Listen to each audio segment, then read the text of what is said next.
Hello Whovians and welcome to my next Doctor Who review, where today I review Doctor Who, The Mind of Evil, starring John Pertwee as the third Doctor.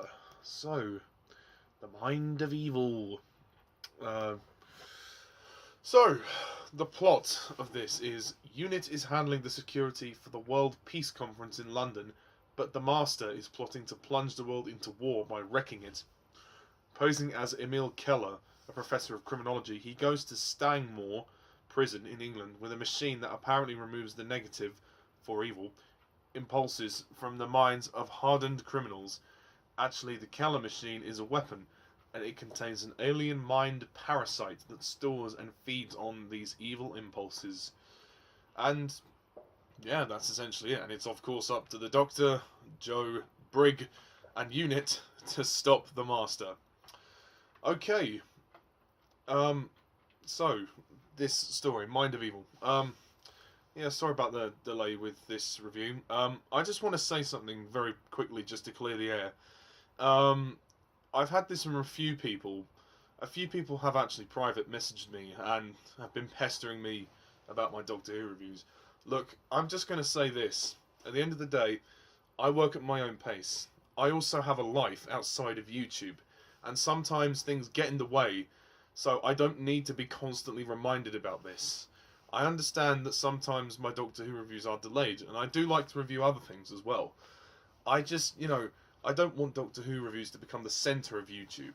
And I don't want people to have to keep saying, oh, when's your review? When's your review? Even like subtle moments like, oh, I'll make sure I'll do this when the review's up, I'll make sure I'll do that. Just stop it, man, please. Just go easy. Those individuals know who they are.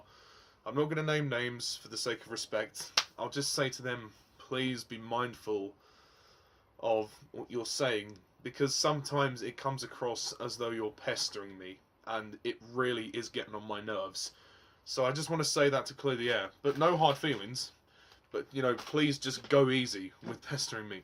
And if I take a long time between reviews, I apologise. But sometimes it's life. It gets in the way. But anyway, let's move on. The Mind of Evil. This is a good story. I think it's a little bit overrated in the fandom. But I thought it was good. I thought it was pretty good. I think that the concept of the machine is quite clever. And the idea that it's kind of like this parasite that kind of feeds off of your fears. Like, there's one character who fears the water. The Doctor himself fears the burning fire, which is interesting, and it makes the whole thing very creepy. Even though if some of the acting during those moments is a little over the top, but yeah, and I thought it was intriguing how the Master wanted to start World War III.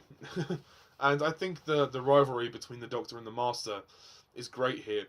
And you can tell there's a lot of tension between them since the events of the previous story, Terror of the Autons.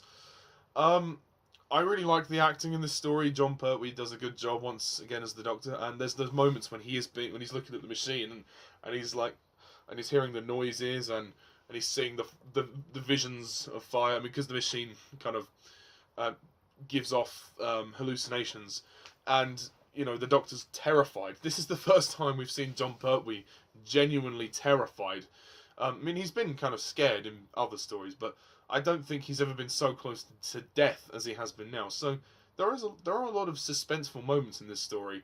And I really like Jo. I think Jo's good in this story. I still think the best of her is yet to come. I think we're gonna see more of Jo. And I think the best of her is yet to come. Yeah. And obviously Nicholas Courtney as the Brig, or Brigadier. He's good. And him and the Doctor continue to have their, well, I don't know if I call it friendship or conflict or a mixture of the two. But they have some nice scenes. And Nicholas Courtney, once again, commanding as ever as the Brigadier. And Roger Delgado as the Master. This is his second appearance, and I like him very much. I think he might even be slightly better in this story, providing also a lot of command for the side of evil. Um, he's very good at manipulating people. There's sections of this story where he's hypnotizing people. There's a Chinese commander lady. She gets hypnotized into working for the master. Um, she's quite a good character. I like her, and yeah. But to be honest, for me, this isn't a perfect story. I don't think it's perfect. I did find the story to be a tad bit too long at 6 parts. I mean, it wasn't 7 parts, but even so, I do think 6 was maybe just 1 part too long. Because the first 2 parts of the story were kind of slow. It did just take a while to get going, but when it got going, it was good. And also the climax kind of just again was very abrupt. It didn't build to anything. There was no tension. I mean, there was some great action sequences throughout, and there was a minor tussle at the end, but nothing that really kind of was like, oh, shocking. Not like the previous story, Terror of the Autons. So they could have, they kind of rushed the climax a little bit, which was a little bit of a disappointment. And I was kind of disappointed that they didn't use Bessie as much. Again, I know I'm sounding negative, but I did enjoy the story. Um, you know, production design wise, it's great. It's well directed. Who directed this story? Let me have a look. The director is Timothy Combe. He did a good job. And the writer, Don Houghton, or Houghton, however you say it, who wrote Inferno. Your first script was a lot better, mate. Your first script was a lot better. The script is just very basic. It's very blah. You know, there's not really much to it. You know, there's no sense of stake, really. There's no sense of urgency. It's just another Doctor Who adventure. It's a very much of a run-of-the-mill story, but, you know, I don't think there's anything particularly wrong with that. I like the machine, the design of the machine. That's pretty cool. Like I said, production design, set design, props, all great. So the budget has been well spent, and I like the missile. The missile looks very real, to say the least. But this story didn't grab me as much as I wanted it to. There were times when the story did drag on, and it did kind of struggle to retain my interest. I was also very tired watching this story as well, so that might have been part of the reason. But I mean, you know, I think it's a good one. It just could have been shorter, could have been more refined. And I do like all the performances. I like the chemistry between the actors, and also the music for this story is really good. Especially when the Master comes on, the music's very quirky and weird, and all of that. I mean, you know, you can't not love Roger Delgado as the Master. He's great. Yeah, I wish they could have. This story kind of had a lot of missed opportunities. It could have been a lot more intense than it was. I mean, it had some great moments, but it just could have pushed itself a bit further. Jo, as much as I liked her, yeah. I mean, I know I said earlier I liked her, but the best is yet to come. They could have done more with Jo. She is kind of still in the background. I know this is only her second story, so we are yet to see more of her, and I'm sure her best is yet to come. But other than some moments with the Doctor, she is in the background more or less. But yeah. I don't have a lot to say about this one, to tell you the absolute truth. I don't have a lot to say. It's a neat little story. It's fun. It's cool. It's not one that I would necessarily rush back to. It's a very ordinary story. I just don't really know what else to say. I mean, also some of the side characters are good, like Benton. There's a moment when he nearly dies, which is quite intense. That probably is the most intense scene, when Benton collapses, and he's like, and he's hearing the noise from the machine, and he nearly passes out. And Captain Yates is also quite good as well. He gets a lot more to do in this story. And I like the assault on the castle. Like I said, the prison, I should say. Also, some of the sound was very loud.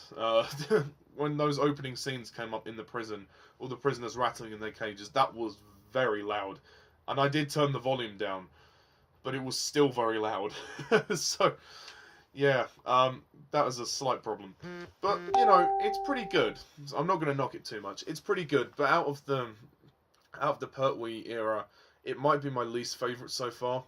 But I still enjoyed it for what it was. So I'm going to score The Mind of Evil. I'll give it a decent 7 out of 10.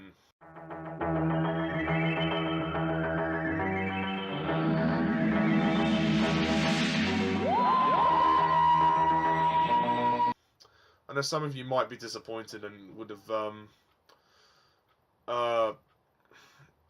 would have wanted me to rate it higher, but I'm sorry, I can only be honest, you know. And yeah. So that is that. Next time on Doctor Who Review is going to be the Claws of Axos, which will be coming very soon. But yeah, please let me know what you think of the Mind of Evil, and I believe the Claws of Axos is 4 parts, so it's a bit shorter. So next time on Doctor Who Review, the Claws of Axos. Until then, thank you guys all for watching, and as always, I'm Mr. TARDIS11. See ya.